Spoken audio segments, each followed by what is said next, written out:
I'll go to calibration page, setting,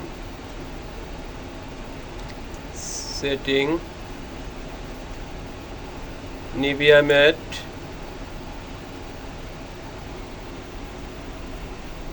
this is Nivea matte calibration page.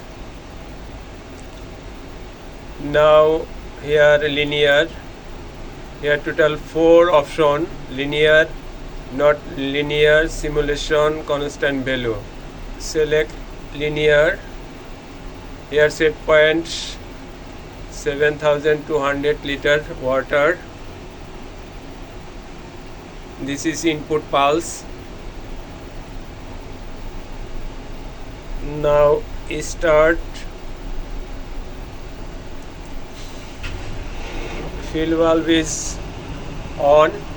Calibration started. This is fill valve now on. Water filling in the dyeing vessel. Water level increasing in manual scale. 7200 liter. Up to this level, I'll take water. Stop.